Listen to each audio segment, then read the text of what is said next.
Drugs తో పాటు alcohol కు బానిసలైన వారికి ఎంజీఎం ఆసుపత్రిలో ఇప్పటికే 50 పడకల ఆసుపత్రి ఏర్పాటు చేశామని వరంగల్ జిల్లా కలెక్టర్ ప్రావీణ్య అన్నారు. వరంగల్ ఎంజీఎం ఆసుపత్రి ప్రాంగణంలో కేంద్ర ప్రభుత్వం దేశవ్యాప్తంగా ministry of social justice and empowerment ఆధ్వర్యంలో దేశముక్తి భారత్ అభియాన్ లో భాగంగా దేశవ్యాప్తంగా 41 ఏటీఎఫ్ కేంద్రాలు ప్రారంభోత్సవంలో భాగంగా కేంద్ర సామాజిక న్యాయ సాధికారత మంత్రి డాక్టర్ వీరేంద్ర కుమార్ వర్చువల్ పద్ధతిలో ఢిల్లీలో ప్రారంభించారు. ఇందులో భాగంగా వరంగల్ ఎంజీఎం ఆసుపత్రిలో ఏర్పాటు చేసిన కార్యక్రమంలో జిల్లా కలెక్టర్ ప్రావీణ్య, జిల్లా ఎస్పీ అంబర్ కిషోర్ జా మరియు MGM superintendent doctor V Chandrasekharlu పాల్గొన్నారు. మత్తు పదార్థాలకు బానిసలైన వారికి ఎంజీఎం ఆసుపత్రిలో ప్రత్యేక వార్డు కేటాయించామని, ఎవరైనా మత్తు పదార్థాలకు బానిసలైతే వారి మొహమాటం లేకుండా ఆసుపత్రిలో చికిత్స చేయించుకోవాలని, ఇప్పటికే జిల్లాలో మత్తు పదార్థాల విక్రయదారులపై ప్రత్యేక నిఘా ఏర్పాటు చేశామని, జిల్లా పోలీసు మరియు మెడికల్ అధికారులు చాలా చోట్ల అవగాహన సదస్సులు నిర్వహించాలని, మత్తు పదార్థాలకు బానిసల వారిని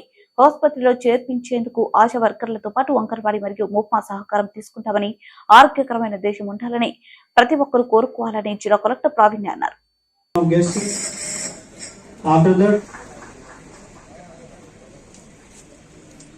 ట్రీట్మెంట్ ఫెసిలిటీ సెంటర్ ఓపెన్ చేసుకున్న కార్యక్రమానికి విచ్చేసిన commissioner of police Amber Kishore Jha sir గారికి, కేఎంసీ ప్రిన్సిపల్ గారికి, ఎంజీఎం సూపరింటెండెంట్ గారికి, హెడ్ ఆఫ్ ది డిపార్ట్మెంట్కి, ఇక్కడ విచ్చేసిన డిస్ట్రిక్ట్ ఆఫీసర్స్కి, all the doctors, press media మిత్రులందరికీ నమస్కారం.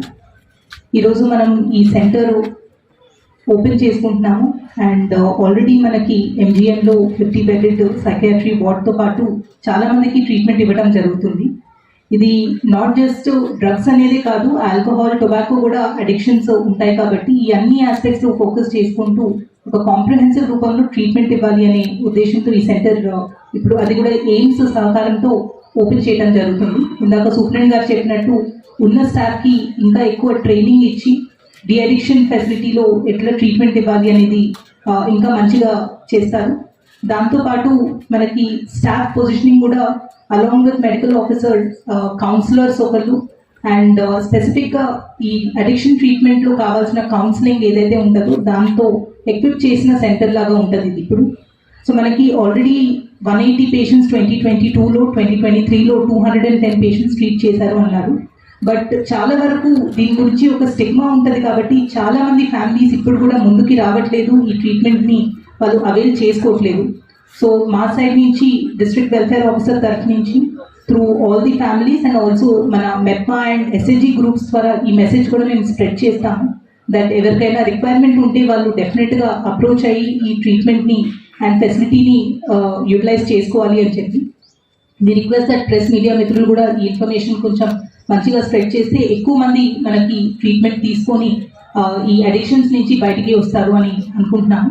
అండ్ డెఫినెట్లీ మనకి పోలీస్ సహకారంతో ఎన్కాడ్ మీటింగ్స్, జనరల్గా మనకి anti drug trafficking and de addiction meetings కూడా మనం క్వార్టర్లీ కండక్ట్ చేస్తూ ఉంటాము. అండ్ మన జిల్లాలో ఎక్కడైతే ఎక్కువ యూటిలైజేషన్ ఉంది అంటున్నారో ఆ ఏరియాస్లో joint teams, medical department, forest department, police department కలిసి అట్లాంటి లొకేషన్స్లో వాళ్ళు రెగ్యులర్గా రేట్స్ కూడా చేస్తున్నారు. అండ్ ఎక్కడైనా దొరికితే రూట్ కాజ్ ఎవరైతే సప్లయర్స్ ఉన్నారో అది కూడా కట్ చేయడానికి చాలా ప్రయత్నాలు 3 డిపార్ట్మెంట్స్ కలిసి చేస్తున్నాయి.